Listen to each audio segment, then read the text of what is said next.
Well, hi guys. Continuing on from this guitar I'm building for Project Mare, I thought I would continue. I think the entire competition's over now, but I'm going to still build the guitar. So what I've done is I built this jig here. This is a fretboard radiusing jig, and I'll take you through it. It's not my design. I looked at a few on YouTube, and this one sort of like took my fancy. If you want a professional to show you, check out Michael Osberg's channel from Moss Instruments in Sweden. He has his own channel and he did a dedicated series on jig building. So this is my interpretation of his jig, or jig like it. Basically, it swings backwards and forwards, and you can set whatever you want. In my case, it'll cut anything from 6 to 21 inch radius. Now, as a test, I created this, and I don't know if you can see this, but that's a 26 inch pretend fretboard at a total of 3¼ inches. So that's a big fretboard. Now I set one end to 7 inch radius and the far side to, hang on, let me just check, an 18 inch radius. So if you look at this end, that's the 7 inch radius, and that's the opposite one. So this is a compound, so it's created a compound radius all the way down. I'm only got in this here a 1/2 inch cutter. It's just a 2-flute straight cutter. It's not fancy. If I was doing this properly, I'd possibly put a surface planing bit in there.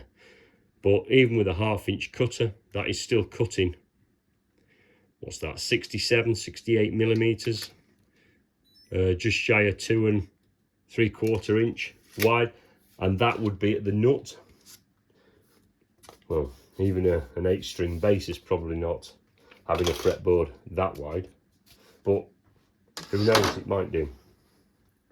Okay, so the jig itself's fairly straightforward. It did take me some time. I built mine out of plywood because I have bits and pieces of ply laid around. And without further ado, I'll take you on a tour of the jig. Obviously, I built a sled that holds my dirty great big food router. That was fairly straightforward. It's just a piece of ply and a block on either side, and it slides freely. Okay, so these were sanded, these were leveled. Okay, so dispense with that. So basically the jig is here, and what I'll do is I'll take the camera off the tripod and I will show you around it. Okay, so the camera is in my hand, and as we can see, basically it's a box construction. Okay, I'll take it to bits and I'll show you more. So basically, there's my table saw. That's the slide rail for that thing down there, my sled. So what I've done is I built this so I can just clamp it on there with these quick clamps. Okay, these are doubled, 2 pieces of ply glued together and doubled over. Is it necessary? No, but I'd already glued these up for another project and I had a bit of this left over, so where you see this, it's mainly because I had some left over and I just decided to use it instead of wasting it. Okay, so the first one is this internal rail. I'll get my tape measure out and we'll measure it as we go so we can have a look. Okay, so this is 120 millimeters or 4¾ inches wide. Okay, and if I put my tape measure on there, the length of this is just over 28 inches, and just shy of 710 mil. Okay, that's a single piece. I'll take it to pieces shortly, and you can have a look of how I've built it. So basically, I've got a box. These rails are dropped here just so I can, if I have to put a fretboard right to this end, because I'm building one that's 28 inches long, I don't want to cut through any of this material. Now what I've done down there, you can't really see, there is 3 penny washers. That is the spacing from here, and basically this bolt here is pushed through, and then this jig here is pulled up tight this way. So this is the indexing face here. Okay, then I measured as a 1/4 inch fretboard, or a 6mm fretboard, and then I took all measurements from there. So the first hole is a 3.5 and a 4.5. These were my indexing holes when I was building it. So basically these line up with the ones on the other side, so I could make everything square and make everything the same size. And then, as daft as it sounds, I started at 5 inches, 6, and this goes all the way down to 21. Now on the inside of this there is these measurements again, so a 7 would line up on a 7 on the other side, otherwise it wouldn't work properly. And the same the other side. If I come round the other side, you can see I've done the same up there. Okay, and obviously there's an overhang there should I wish to put an extended fretboard on. Now the gap this side with 3 penny washers at the other end is approximately 10mm, so just shy of a 1/2 inch.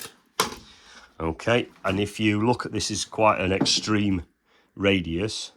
You can see it more here. It gets quite close, so it just about do a 7 to 20 or a 6 to 19. Might even go slightly further. But with the 3 washers in there and that pulled up tight that way, we're getting there. Okay, so as for the outside, it's literally box section. So, and if you look on the inside, you can see all my marks. So they correspond, the numbers, to the ones on the outside. It's only done in pencil. It's a utilitarian jig. It's not like I'm going to sell the thing, it's mine. It's quite a big thing. Now, if I get the tape measure and talk about the box.